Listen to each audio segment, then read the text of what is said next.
again, when I had selected this sermon, this wasn't the one I necessarily planned on preaching, although I think this one suits itself quite well to the times we find ourselves in. You see, stories have an incredible power to shape the way we think about our reality. And at this time when so many of us are feeling scared, upset, worried, angry, despondent, I think it's worthwhile to look at the stories we are telling. And you might also think of these stories as frameworks or the lenses through which we view the world. Like, for example, is the glass half full or half empty? Joanna Macy, eco-philosopher, Buddhist scholar, and activist, teaches about 3 stories that define the times we are living in. The first story is the Industrial Growth Society. You might also know it as business as usual. And this is kind of the dominant story in our world right now. It's the one that keeps moving. And we've been really successful at this story of continuing this industrial growth, of working for, just trying to find comfort and convenience and security. And we'll do anything. No cost is spared. We cut down rainforests. We blow up mountaintops. We pollute our drinking water. We exploit people in other countries and in this country in search of maintaining that status quo of carrying on business as usual. And in return for getting that, our society only asks of us 3 things: to consume, to shut up, and to obey. And this society measures its success in terms of growth. And growth in terms of what? Growth in terms of wisdom, growth in terms of health, growth in terms of beauty, of justice, of joy, of happiness, of community. No. The one thing it measures growth in as a success is corporate profits, or profits generally. And that's all we focus on in this industrial growth society. That's the only thing that matters. And what systems theory, systems theory is the way we understand complex systems like our global world, which is an incredibly complex system with all kinds of inputs and outputs and feedback cycles and loops. And what systems theory teaches us is that if you are trying to maximize one part, you will send the whole system out of control. So if you only care about one thing, which is the output of profit, then you cease to pay attention to all of the other inputs, the human inputs, the environmental inputs, because you don't care about those. It's all about this one thing. And so what we see happening with this industrial growth society, the results of this, and you can see this here, is the second story, which is the Great Unraveling. And the Great Unraveling goes by many names. It's known in many ways: global warming, economic meltdowns, loss of biodiversity, terrorist attacks, billions of people living in poverty, the rise in hate speech and violence, mass incarceration, endless wars, the 6th mass extinction, this past election. And it's this unraveling, which is the flip side or the end result of the industrial growth society of business as usual, is the unraveling of the ecological and social fabric of our world as it falls apart. And then there's a third story. And the third story is the story of the Great Turning, which is the shift away from business as usual, from the industrial growth society to a life-sustaining society. One that values human life and the lives of all other creatures on this planet. One that values justice. One that values sustainability and living in harmony with nature. And so this Great Turning, too, is a story, and it is happening. And you can see it and happening in all kinds of different areas of the world.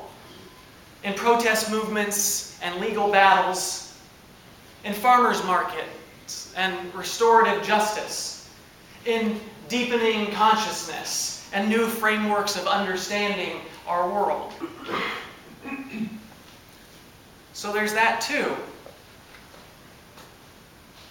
And that's what I really love, the idea of this great turning.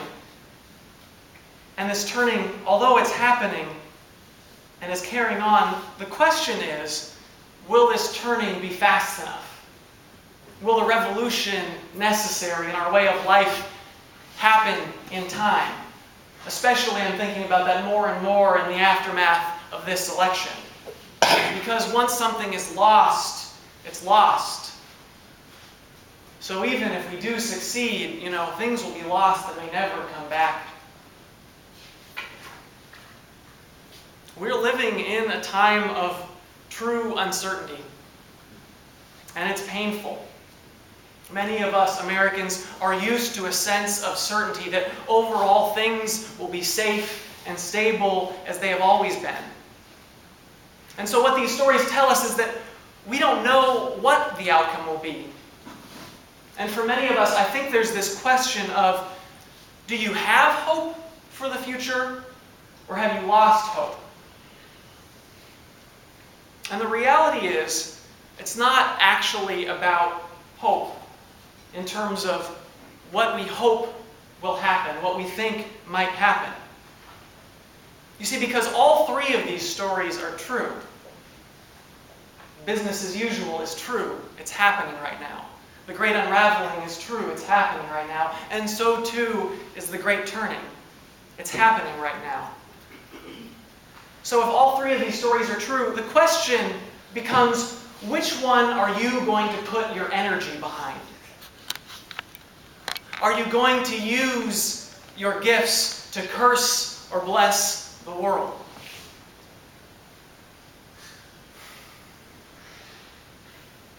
And part of hope, Joanna Macy talks about passive hope versus active hope. And so passive hope is the idea that somehow things will just fix themselves. And active hope is a very different idea. And active hope is about taking what we want for the world, what we want to see happen in the world, and working to make it real. It doesn't matter whether it's true, whether it will happen or not. It's the work that we must do. And there's a sense, I find, of comfort in that, in the midst of all this crisis and uncertainty about the future. And I want to step back. So, on this date last year, Anna and I were sitting in a hospital room, wondering about the future that would be written for our daughter, who would be born only 2 days later. What type of world would she grow up in? One on the left, the one on the right, maybe something in between. And it turns out that October 2015 was the last month that global carbon dioxide levels were below 400 parts per million. And it is not expected to drop below that point for hundreds or thousands of years. To put that in context, for all of the 200,000 years of human history prior to the Industrial Revolution, carbon dioxide levels fluctuated between 180 and 300 parts per million. And scientists have suggested that if we want to preserve a planet similar to that on which civilization developed and to which life on Earth is adapted, we must reduce carbon dioxide levels to, at most, 350 parts per million. So what that means is that River is one of the very first children to have never lived in a world with less than 400 parts per million of carbon dioxide in the atmosphere.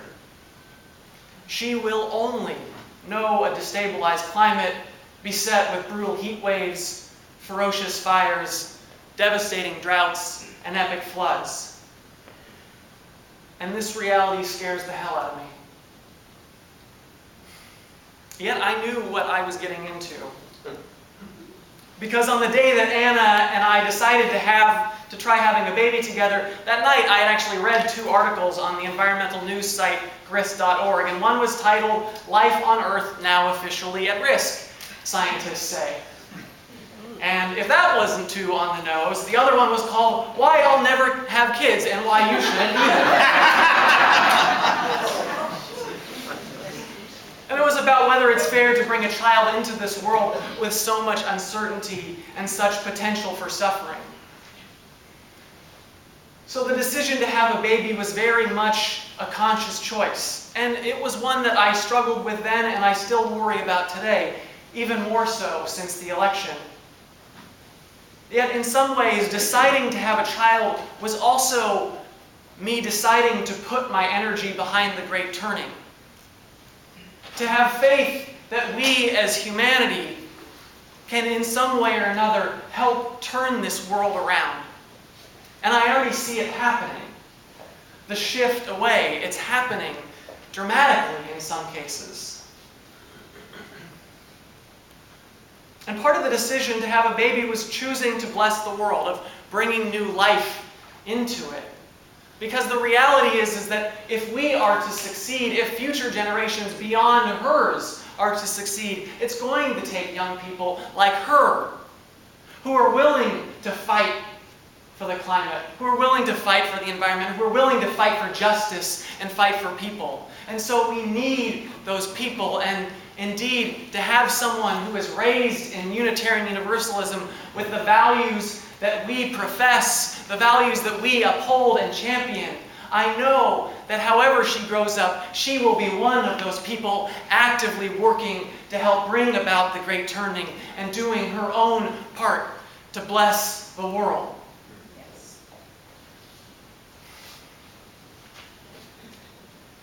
We don't really have a choice.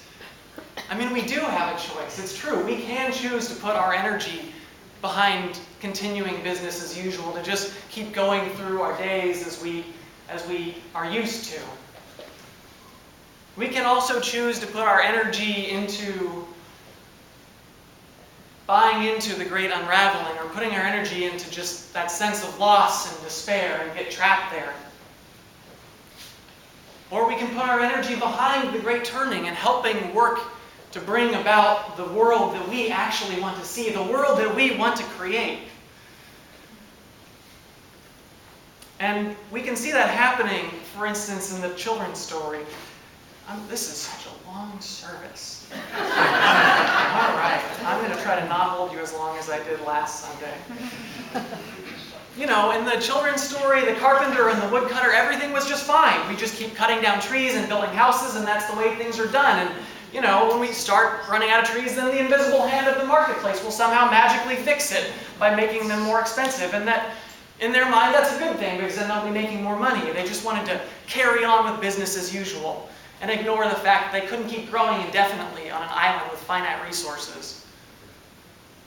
And then when the woodcutter's daughter pointed out that the islanders were chopping down trees much faster than they were growing back, many of the islanders realized they were headed for crisis and just went into this despair, which wasn't helpful either. And it was the kids of the island who realized that they didn't want to put their energy into continuing business as usual, nor did they want to spend their time simply bemoaning what was to be lost. And so they came up with solutions that allowed their village to live more sustainably and to increase their sense of community. And at this time of political upheaval, we can also see these 3 stories playing out in its own particular way.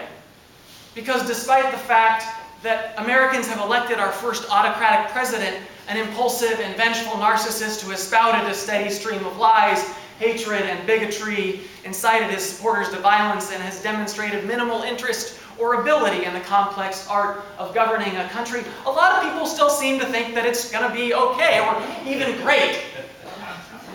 They tell people who are worried about the harm Trump will do to marginalized groups, to this country, to the world, and future generations, that we just need to give him time. And that America is a strong country that can't be undone by one president. And they say that people protesting in the streets are just sore losers, that their side lost and they should just get over it. Never. But people wouldn't have been protesting like this if Romney or McCain had won. And they weren't protesting like this when Bush stole the election in 2000 or was reelected in 2004. Yet people seem to think this is basically just another Republican presidency, despite his selecting a white nationalist to be his chief strategist, and a man who has compared Islam to cancer as his national security advisor, a climate denier to head the EPA transition team, and an opponent of civil rights as Attorney General. Now, many people have pointed out that his pick of establishment conservative Reince Priebus as chief of staff is a positive sign, despite the fact that Priebus has no experience working in any elected office, let alone the White House. Yes, the horror show that is the Trump administration reminds us that this is anything but normal. But we keep hearing it. This is, in fact, the great unraveling. This is what is happening. And we keep hearing it. And as the election results came in, stocks began to crash. Yet the next morning, financial advisors were sending reassuring emails telling their clients not to panic and take their money out of the stock market. And then the stock market stabilized and actually rebounded even higher. And many pointed this to an example or a sign that things were going to be fine, that there was, again, no reason to worry. Of course, the parts of the stock market that improved the most were private prisons and fossil fuel companies and financial corporations who stand to benefit from increasingly repressive policing and expanded deportations and gutted environmental and financial regulations and consumer protections, all of which are bad for our society except for those who stand to profit. But they keep telling us that business as usual is okay. That's the allure of it. It wants to lure you into a false sense of complacency that your 401k is doing fine, so just keep living your life the same as you always were. And it's tempting to do so. It's hard to change our way of life. It's really hard. And as I said last week, privileged people are going to be offered an olive branch to join the winning side, or at least become complacent and try to get along. But any such security is false. And as Archbishop Desmond Tutu says, if you are neutral in a situation of injustice, you have chosen the side of the oppressor. So we must keep reminding ourselves that this is not normal, and we must reject going along with business as usual. But with the calamity of this election, I think there's a real temptation to go into deep despair. I know I felt it. And just resign ourselves to the great unraveling, that it's too late. This is it. Because a Trump presidency could be unimaginably horrible.